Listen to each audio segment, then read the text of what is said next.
Қазақстанның банк секторындағы қызмет түрлеріне ислам қаржыландыру жүйесі балама болып кірігуі мүмкін. Бүгін Қазақстан Даму банкінің төрағасы Болат Жәмішев, Әл-Хилал Ислам банкінің басқарма төрағасы Прасад Абдрахам және Қазақстан Даму банкінің еншілес ұйымы КДБ лизинг тарапынан Алексей Боев серіктестік жөніндегі меморандумға қол қойды. Исламдық банк жүйесі еліміздегі банктердің дәстүрлі қызметіне балама жүйе енгізуі бек мүмкін. Тараптар әзірге елімізде Иджара лизингтік қаржыландыру жүйесін енгізуге уағдаласты. Иджара біз білетін лизингіден өзгерек.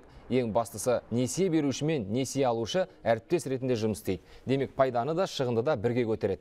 Бағдарламаның жүзеге асуын Қазақстан Даму банкі қадағалайды. Әл-Хилал Ислам қаржы институттарының қағидасымен елімізде жұмыс істей бастаған алғашқы қаржылық құрылым. Ислам банкі ТМД көлемінде Қазақстанда бірінші болып өз жұмысын бастап отыр. Бүгінгі күн Қазақстан Ислам банкінің дамуындағы айтулы күн. Біз ұсынған альтернативалық өзгерістер Қазақстан экономикасының серпілуіне жақсы әсер етер деп сенемін. Қазақстан Ислам құнды қағаздарына 240 миллион Малайзия рингитін құйған ТМД-дағы алғашқы мемлекет.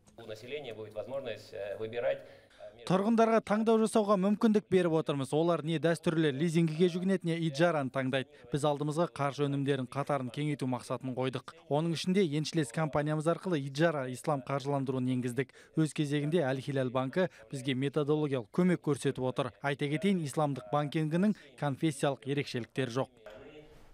Осы жылдың сәуірінде ел парламенті ислам лизингісінің қызмет етуіне бөгет болған заңдарға өзгеріс енгізген. Бұл Қазақстанда исламдық банктың қанат қақты жобасының іске асуына негіз болып отыр. Президент үкіметке жүктеп отырған негізгі міндеттердің бірі трансұлттық құрылымдарды инвестиция тарту.